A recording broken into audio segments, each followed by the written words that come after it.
السلام عليكم أصدقاء مطبخ سمر. اليوم راح أوريكم طريقتي بحشو وشوي سمك السيباس بطريقة كتير سهلة ولذيذة. أنا متأكدة لما تجربوها راح تعجبكم كتير.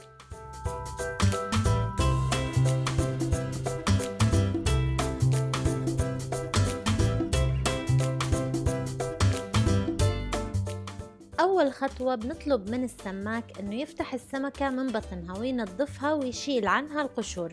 بعدين بالبيت بنفرك السمكة بشرائح الليمون والدقيق والملح بشكل جيد لغاية ما تزول عنها كل الزفرة، وبنغسلها بالماء البارد وبنصفيها، وبهيك بتكون جهزت للحشوة. نقوم بعمل شرائح بالسمكة من الجهتين، بعدين بندلكها من برا ومن جوا بزيت الزيتون، وبنرشها ببهار ماجيك وبهار البصل والثوم، وأكيد ما بننسى الملح. لعمل الحشوة بنحط البقدونس، الطماطم، البصل، شرائح الثوم، الفلفل الحار، شرائح الزنجبيل، وزيت الزيتون مع عصير الليمون، ورشة من البهارات السابقة مع رشة ملح.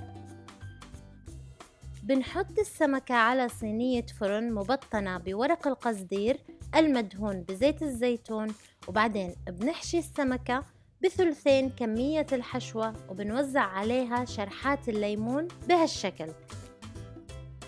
بنوزع البطاطا بالصينية، بعدين بنضيف عليها الباقي من الحشوة وشرائح الفلفل الرومي مع رشة أخيرة من زيت الزيتون، وبعدين بندخل الصينية على فرن محمى على درجة حرارة 180 فهرنهايت، وبيكون مشعل من الأسفل فقط لمدة ساعة وربع. بآخر 10 دقايق بنشغل الشواية وبنحمر السمكة، وبعدين بنقدمها بالعافية. وإذا عجبتكم الوصفة لا تنسوا تعملوا لايك للفيديو وسبسكرايب للقناة. باي.